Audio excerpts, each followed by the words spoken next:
जरा थोड़ा नजदीक आइए भाभी जी, ताकि ठीक से नाप ले सकूं। और कितना नजदीक आऊं? मेरे अंदर घुसकर नाप लेने की चाहत है क्या? अरे रे रे रे रे, आप क्या कह रही हैं भाभी जी? भला मेरी ऐसी औकात कहाँ? मुझे तो बस नाप लेना है, थोड़ा सा मेरी तरफ मुड़िए तो। सूट एकदम से मॉडर्न और जमने वाला ही सिलना विक्की मास्टर। पर उसके लिए तो नाप लेना होगा ना भाभी जी, क्योंकि नाप सही होगा तो ही फिट और अट्रैक्टिव सूट सिल पाऊंगा ना। पर पिछले हफ्ते तो तुमने नाप लिया ही था। वो तो बहुत पुराना हो गया भाभी जी, नया नाप लेकर तो देखना ही पड़ेगा कि नाप कुछ घट बढ़ तो नहीं गया। अगर नाप देने का मूड नहीं है तो मत दो, पर फिर कहना मत कि सूट खराब कर दिया।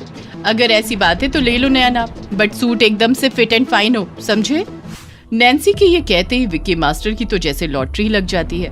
वो इंची टेप उठाकर नैन्सी का नाप लेने लगता है। वाह, क्या मस्त फिगर है। क्या सोच रहे हो विक्की मास्टर? कुछ नहीं भाभी जी, बस आप पहले से थोड़ी दुबली हो गई हैं, इसीलिए खान पान पर थोड़ा ज्यादा ध्यान दीजिए। मेरी बॉडी हेल्थ की छोड़ो, बस तुम अपना नाप लो, समझे? हाँ हाँ, वही कर रहा हूँ, आप नाराज मत होइए प्लीज। विक्की टेलर एक नंबर का बदमाश आदमी था। वो लेडीज कपड़ों की सिलाई करने के बहाने औरतों की नाप लेता और आधे घंटे से भी ज्यादा का समय नाप लेने में लगा देता। फिर बाद में जैसे ही कोई औरत नाप देकर चली जाती, वो उसके ख्यालों में डूब जाता। ओहो, क्या फिगर था भाभी जी का, एकदम से मस्त। तू तो बड़ा लकी है बे विक्की मास्टर, हर रोज नए नए फिगर देखने को मिल जाते हैं। हे भगवान, मुझे हर जन्म में दर्जी ही बनाकर रखियो। नैन्सी गायत्री की मंझली बहू थी। उसकी सबसे छोटी बहू का नाम रूपा था और सबसे बड़ी बहू का नाम रचना था। उसकी दोनों छोटी बहुएं नैन्सी और रूपा मॉडर्न थी, जबकि सबसे बड़ी बहू रचना बहुत ही संस्कारी बहू थी। एक दिन रचना गायत्री के लिए चाय लेकर आती है। पाँव लागू माँ जी। जीती रहो बेटी, भगवान तुझे सदा सुखी रखे। ये कहकर गायत्री जैसे ही चाय पीने लगती है, उसकी दोनों मॉडर्न बहुएं रूपा और नैन्सी आ जाती हैं। वो दोनों नए डिजाइनर सूट सलवार में खूब जच रही थी। अरे वाह बहू, सूट सलवार तो बड़े ही खूबसूरत सिलवाए हैं, जरूर विक्की मास्टर से सिलवाए होंगे। जी मम्मी जी, Vicky master, I mean Vicky दर्जी से ही सिलवाए हैं। इस शहर में विक्की मास्टर के अलावा है भी कौन दर्जी जो हमारी मनपसंद के सूट सिल सके। गायत्री की ये दोनों बहुएं हमेशा नए नए फैशन के कपड़े पहनती थी और विक्की दर्जी के गुण गाती रहती थी। नए नए डिजाइन और फैशन के कपड़े सिलवाने के चाव में वे विक्की मास्टर की बदमाशी को हमेशा नजरअंदाज कर देती थी और हर तीसरे दिन उसे नाप देने के लिए तैयार हो जाती थी। जरा थोड़ा नजदीक आइए भाभी जी, ताकि ठीक से नाप ले सकूं। और कितना नजदीक आऊं? मेरे अंदर घुसकर नाप लेने की चाहत है क्या? अरे रे रे रे रे, आप क्या कह रही हैं भाभी जी? भला मेरी ऐसी औकात कहाँ? मुझे तो बस नाप लेना है, थोड़ा सा मेरी तरफ मुड़िए तो।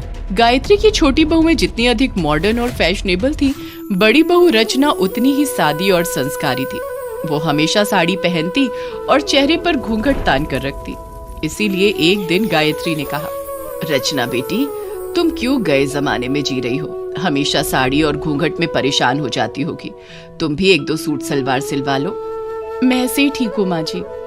अरे कैसे ठीक है? छोटी बहुओं को देख, रोज कैसे नए नए डिजाइन के सूट पहनती हैं। फिर तू क्यों ना पहने? हाँ, तू क्या बहू नहीं है? गायत्री के कहने पर रचना सूट सलवार सिलवाने के लिए राजी हो जाती है और फिर गायत्री अपने बेटे सौरभ से कहती है, बेटा सौरभ, ऑफिस जाते समय बहू को अपने साथ ले जाना और इसे 2-4 सूट का बढ़िया सा कपड़ा दिलाकर विक्की दर्जी की दुकान पर छोड़ते जाना। ठीक है माँ।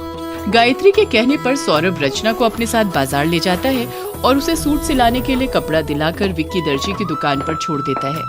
कहिए क्या सिलवाना है? मुझे 2 सूट सिलवाने हैं। तो फिर आगे आइए प्लीज, मैं आपका नाप तो ले लूं। ये कहकर विक्की रचना का नाप लेने लगता है और नाप लेने के बहाने उसे कई जगह से छूता है। फिगर तो इसका भी बड़ा कमाल का है, इसकी पतली कमरिया तो गजब ढा रही है। विक्की यही सोचते सोचते रचना को कई बार छूता है और रचना को उसकी गुस्ताखी समझते देर नहीं लगती। उसे खुद से छेड़छाड़ बर्दाश्त नहीं होती तो वो विक्की से कहती है, आप नाप लेने के बहाने ऐसी गलत हरकतें क्यों कर रहे हैं? कौन सी गलत हरकत है जी? मैं तो बस नाप ले रहा हूँ। आप नाप तो नहीं ले रहे, आप तो कुछ और ही कर रहे हैं। आप तो मुझे जगह जगह से छूकर देख रहे हैं। अरे ना ना, ऐसा कुछ नहीं है, मैं तो बहुत ही शरीफ आदमी हूँ। रचना से ये सब सहन नहीं होता और वो घर जाकर विक्की मास्टर की हरकतों के बारे में गायत्री को बताती है। माँ जी, जिस विक्की मास्टर को आप लोग बहुत बड़ा टेलर समझते हैं, दरअसल वो एक घटिया सड़क छाप लोफर है। वो नाप लेने के बहाने औरतों से छेड़छाड़ करता है। तुम ये क्या कह रही हो बहू? जो हुआ साफ साफ बताओ ना। गायत्री के ये कहने पर रचना उसे विक्की की गलत हरकतों के बारे में बताती है और तभी रूपा और नैन्सी भी वहां आ जाती है। क्यों री रूपा और नैन्सी, जो बड़ी बहू कह रही है उसमें कुछ सच्चाई भी है या नहीं? क्या उस टेलर ने नाप लेने के बहाने तुम्हारे साथ भी कभी छेड़छाड़ की है? ये सुनते ही रूपा और नैन्सी चौंक जाती हैं और अपनी बेवकूफी पर पछताते हुए कहती हैं, हाय राम, वो तो हमारे साथ भी ऐसा ही करता था मम्मी जी। हमारी तो अकल पर पत्थर ही पड़ गए थे जो हम उसकी हरकतों को नजरअंदाज करती रही। कमीना, आधे घंटे से ज्यादा समय तो नाप लेने में लगा देता था मम्मी जी। विक्की टेलर का ये राज सामने आते ही गायत्री उसे सबक सिखाने का फैसला करती है। बदमाश, मेरी बहुओं को छेड़ता है, अब तो मैं उसे छोड़ूंगी नहीं। गायत्री अपनी बहुओं को साथ लेकर उसी समय महिला थाने जाती है और महिला पुलिस अधिकारी को सब सच बता देती है। महिला पुलिस अधिकारी को जैसे ही ये रिपोर्ट मिलती है, वो स्वयं ग्राहक बनकर विक्की दर्जी की दुकान पर पहुंच जाती है। मास्टर जी, सूट बिल्कुल सही नाप का होना चाहिए ताकि पहनने में फिट आ जाए। ओहो, आप चिंता मत कीजिए, बस आगे आकर नाप दीजिए। ये कहकर विक्की मास्टर पुलिस अधिकारी का नाप लेने लगता है और फिर अपनी आदत से मजबूर उसके साथ भी वही करने लगता है जो और महिलाओं के साथ करता है था, मगर इस दफा उसका पासा उल्टा पड़ता है। जैसे ही वो महिला पुलिस अधिकारी के साथ छेड़छाड़ करता है, वो उसके गाल पर जोरदार तमाचा जड़ देती है।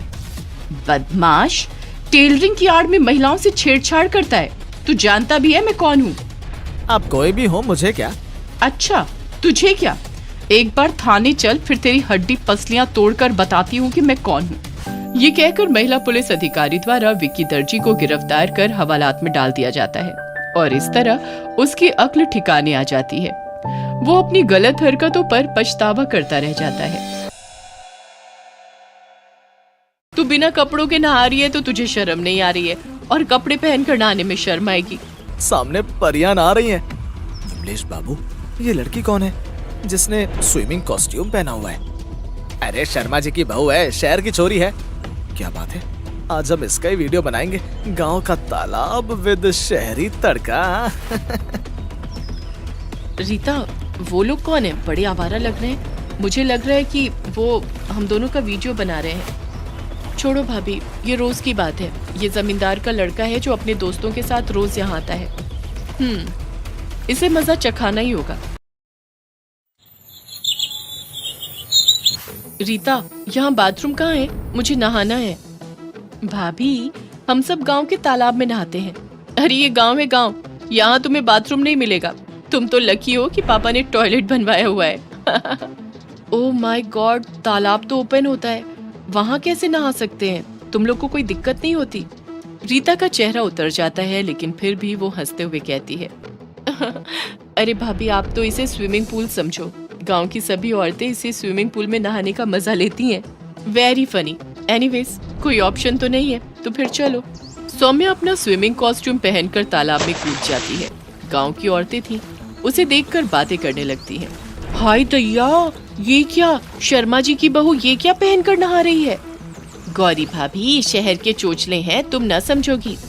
अरे भाई, नहाने के लिए कपड़े तो उतारने ही पड़ेंगे। तुम लोगों ने भी तो नहाने के लिए कपड़े उतारे हैं। हाय रीता, बहुत मजा आ रहा है। तालाब का पानी तो काफी फ्रेश लग रहा है। मुझे भी नहाना है भाभी, मैं भी आती हूँ।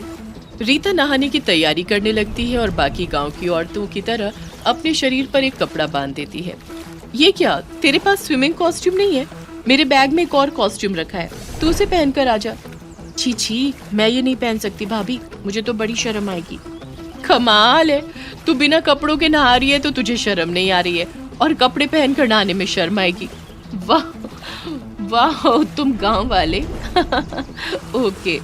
जमींदार साहब का लड़का अपने दोस्तों के साथ बैठा हुआ गांव में नहाती हुई औरतों को देख रहा था। क्या बात है, लगता है हम लोग परिवेश में पहुंच गए। सामने परियां आ रही हैं। विमलेश बाबू, ये लड़की कौन है जिसने स्विमिंग कॉस्ट्यूम पहना हुआ है? अरे शर्मा जी की बहू है, शहर की छोरी है। क्या बात है, आज हम इसका ही वीडियो बनाएंगे। गांव का तालाब विद शहरी तड़का।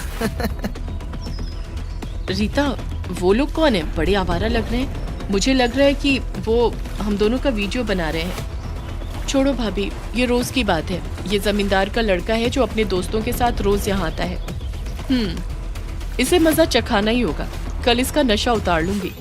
अगले दिन सभी औरतें फिर नहाने के लिए तालाब पर जाती हैं। विमलेश पहले से ही अपने दोस्तों के साथ वहाँ बैठा हुआ था।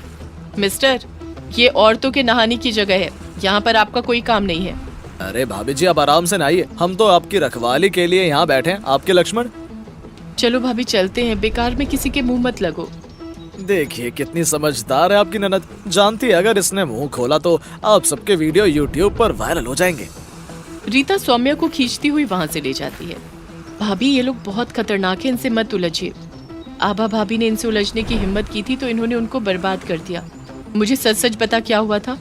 तो इतनी डरी हुई क्यों है? कोई ना कोई बात जरूर है। भाभी, हम गांव की औरतें जब भी यहाँ पर नहाने आते तो ये विमलेश और उसके दोस्त तरह तरह के भद्दे मजाक करते। आभा भाभी ने इसकी शिकायत मुखिया जी से कर दी। मुखिया जी, हम गांव की बहू बेटियां हैं। जमींदार साहब का बेटा महिलाओं के नहाने के तालाब के पास बैठकर भद्दे मजाक करता है। हमारा नहाना मुश्किल हो गया है। मुखिया जी ने पंचायत रखी, लेकिन अगले दिन जब मैं अपनी सहेलियों के साथ तालाब पर नहाने आई तो उन्होंने हम सबके कपड़े छुपा दिए। कपड़े ढूंढने के लिए जब हम पानी से बाहर आए तो इन्होंने हमारे एमएमएस बनाए और विमलेश ने मुझे धमकाते हुए कहा। देख रीता, कल पंचायत में जब मुखिया जी पूछेंगे कि तुम लोगों को हम लोगों के औरतों के नहाने के तालाब के पास बैठने में कोई परेशानी नहीं है तो ना कह देना, वरना ये सारे वीडियोस वायरल कर दूंगा, कहीं मुंह दिखाने लायक नहीं रहेगी।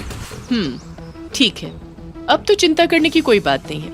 मैं आज शाम को ही इसकी व्यवस्था कर देती हूँ। शाम को सौम्या अकेले ही नहाने आती है और तालाब में नहाने लगती है। ये देखकर विमलेश उसके पास आता है और कहता है, अरे भाभी जी, आप तो बिल्कुल जल परी लग रही हैं। अगर बुरा ना माने तो आपकी एक तस्वीर खींच लूं। क्यों नहीं देवर जी, मुझे तो आप पहले दिन से ही बहुत अच्छे लगते हैं, लेकिन मेरी भी एक शर्त है। आपको भी मेरा स्विमिंग सूट पहनना होगा, फिर मिलकर स्विमिंग करते हैं। ये क्या, मैं भला स्विमिंग कॉस्ट्यूम कैसे पहन सकता हूँ? सोच लीजिए, कोई जबरदस्ती नहीं है। आप भी क्या याद रखेंगी, लाइए पहन लेता हूँ। विमलेश सौम्या का दिया हुआ स्विमिंग सूट पहनकर तालाब में आ जाता है और उसके तालाब में आते ही रीता उसके कपड़े लेकर छुपा देती है और उसकी सहेलियां उसके वीडियो बनाने लगती हैं। ये क्या बदतमीजी है, मुझसे पंगा लेना बहुत महंगा पड़ेगा। विमलेश भैया, औरतों का स्विमिंग सूट पहनकर आप बहुत अच्छे लग रहे हो। अब ये फोटो तो हम भी वायरल करेंगे। तू अपनी मौत को दावत दे रही है रीता, तू जानती नहीं मैं कौन हूँ और क्या कर सकता हूँ। गाँव की औरतें मुखिया जी के साथ बाहर निकल आती हैं। क्या हुआ विमलेश बाबू, आप तो शर्म से गड़े जा रहे हैं। चलिए ना, मेरी फोटो लीजिए और एमएमएस नहीं बनाएंगे? रीता, जरा यहाँ विमलेश बाबू को एमएमएस बनाने में मदद तो कर। रीता तालाब के किनारे रखा विमलेश का फोन उठाकर सबको उसके बनाए हुए एमएमएस और गांव की औरतों की नहाते हुए खींची गई फोटोज दिखाती है। बताओ विमलेश, तुम्हें क्या सजा दी जाए? मुखिया जी, इसकी सजा ये है कि आज सबके सामने अपनी माँ का इसे एमएमएस बनाना होगा। तब जाकर भैया को समझ में आएगा कि सबकी माँ बेटी एक बराबर होती है। मैं बहुत शर्मिंदा हूँ, आप सब मुझे माफ कर दीजिए। आज के बाद मुझसे ऐसी कोई गलती नहीं होगी। मैं अपने फोन से खींची गई सारी फोटोज हमेशा हमेशा के लिए मिटा देता हूँ। सभी लोग जोर जोर से तालियां बजाने लगते हैं और सौम्या को कंधे पर उठा लेते हैं। ओह माय गॉड, मुझे कम से कम कपड़े तो पहन लेने दो, वरना माँ और पिताजी घर में भी नहीं घुसने देंगे। सब लोग हंसने लगते हैं और उसके बाद गांव की औरतों के नहाने में कभी कोई बाधा नहीं पड़ती।